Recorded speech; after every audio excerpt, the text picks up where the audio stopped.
Auseon, and I'm a narrative designer here at Big Huge Games, 38 Studios. A narrative designer is, it's kind of a catch-all. There's a lot of different things we do. It's like a writer for quests and quest content implementer, but we also do things like we set up non-quest content like village dialogue and stuff like that. I'm Erik Caponi. I'm the principal narrative designer on Reckoning. I oversee the creative side of the narrative department, the writing, the lore creation, our part of the world that we're working in. As much as this game is about awesome combat, it's also about showing the world the realms of Amalur, and like introducing all these concepts like this intellectual property that R.A. and Todd McFarlane and Kurt and they all sort of created together. Building a world that feels connected and that has a cohesiveness, especially one of this size, is a huge challenge. It's been a huge challenge, and going into it, we knew it was going to be massive.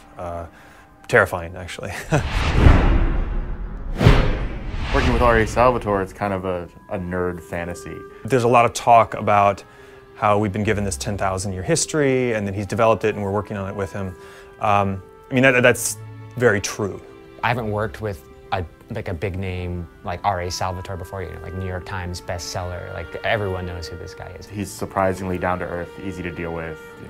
Great guy. Certainly knows what he's doing very, very well. He's really receptive and he's really open. It doesn't matter what your background is. He just loves stories. To be able to sit in a room full of narrative designers and writers and designers, and throw out ideas and have him critique it as though we're all there working together, for a common purpose, and kind of seeing his face light up at some ideas and then not really register other ones, or kind of seeing the gears turn and then having him suddenly come up with something that can take what you've done and just make it so much better. That was very satisfying. It's a really good environment to foster people in. I think he's got a really fostering personality. It's just this really cool collaborative process where the two of us are working together. Ken is sort of like unique. Unique is a good word to describe Ken Rolston. It's difficult to sometimes think of Ken Rolston as human, I would say. You sometimes get a little angel and a little devil on your shoulder telling you to do things. You're like, well, I don't know if I should be doing, I should know if I should be implementing this quest this way. And Ken is both at the same time, yelling in your ear like, what are you doing? Don't do this. Oh my gosh, you need to try this out just to see what it looks like. He's had a huge influence on my design kind of evolution.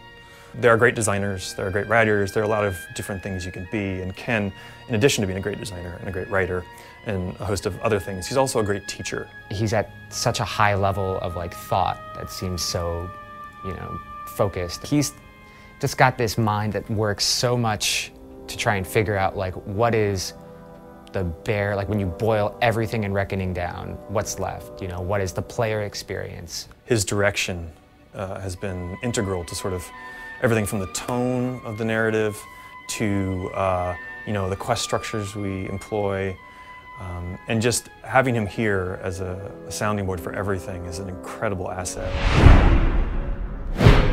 The main story of Reckoning is really one about who do you want to be as a person. Your character in the game is given an opportunity that no one has ever had before. They're free of the forces that control everyone, decides who is going to be who and what everybody's going to do. And you're the first person who's ever been able to live outside of that.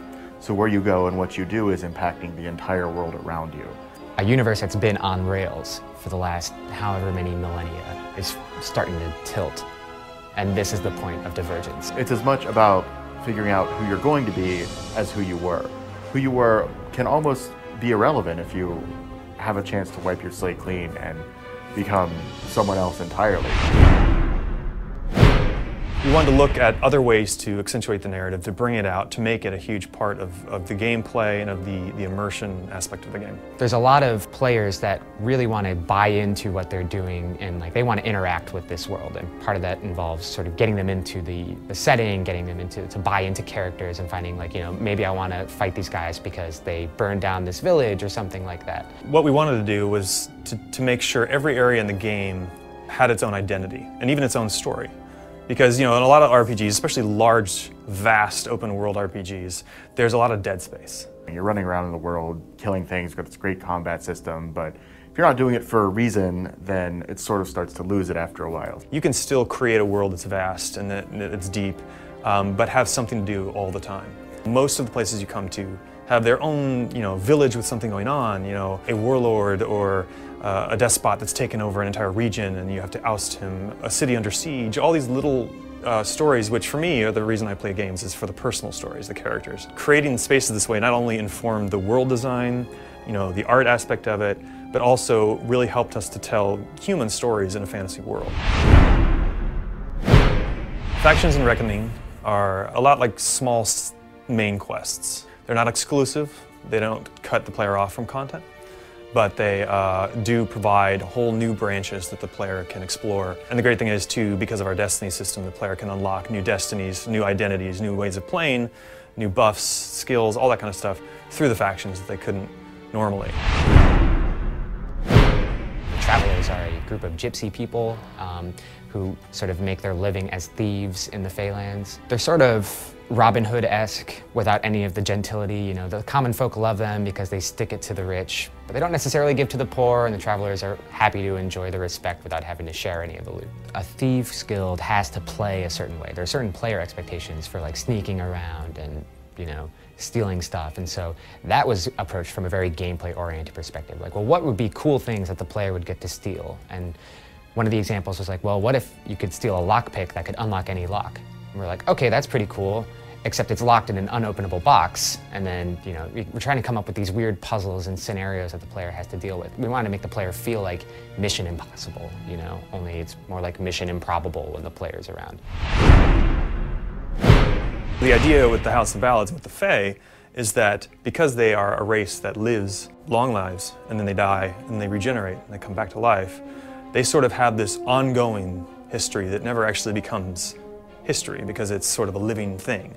It's as if George Washington crossed the Delaware, died, and then came back and crossed the Delaware again. Everybody has a role or an archetype, and they play out that role to the best of their ability, and that's where they fit into the culture and the society. The House of Ballads are the heroes that go through their quests and adventures, vanquish their creatures, vanquish the villains, go quest and secure great artifacts and weapons, and then they die, and then they come back, and they do it all again. These stories, these great Fae songs that they call them the ballads, they are embedded in Fae consciousness. And so, the great heroes, Hallam the White, King Wenson, Queen Belmaid, and their villain, their nemesis, the Maid of Windermere, these are all names that are known to all Fae, and their stories live on forever because they continue to tell them. The player is coming into a faction where all the stories have been told, and they're told a certain way, over and over again. And like in any good RPG, the player is an agent of change. So the player comes in, and things suddenly start to go crazy. And so all these stories that are set in stone suddenly start taking new twists. Their presence there starts to throw the established story into a shambles. Fae represent nature, and the Summer Fae and the Winter Fae sort of are two opposite ends of the spectrum. So the Winter Fae represent like the entropic part of nature, like rotting and decay and festering and cold and winter and death and all that stuff. So they're very like fatalistic and stuff by their nature. Like they have this essence of corruption and decay. And so I came up with the House of Sorrows, and they're basically like a church of Winter Fae, and all they do is they sort of assume this decaying essence out of their brethren. They're like a faction of scapegoats, and all they do is they reach into you and they take all the bad stuff out, and that lets these Winter Fae sort of build their own court of winter and have their own kings and sort of do all the stuff that might be contrary to their nature. The thing is, the Tuatha have no need for that. The Tuatha have this scary new god, they have this magical prismere that lets them sort of corrupt themselves into something that's not really tied to winter or nature at all. They become unnatural. And so the Tuatha basically want the Winter Fae to join them, so they're trying to get rid of the House of Sorrows. The lines between Winter Fae and Tuatha start to blur, and he has to sort of figure out like who's spying for who, and it's all like a very like roguish, sneaky political game. Every player who comes to Amalur, I don't know what brought them. I want them to have a good time. I mean, I don't want it to be something where they ever regret having loaded into that space or having walked into that tavern. It's something where I want them to be doing something or stimulated in some interesting way every moment they're in the game world. In any RPG, you want the player to walk away and feel like they were the main character. You know, that this is a game that's about them. There are moments of peace and quiet. There are moments of great beauty where the player can, you know, travel the world and see it in any way they choose. But I want them to always feel like there's something they can do, something that's catching their interest just around the corner. I want it to be a really fun experience, and it's something that you know, they won't forget.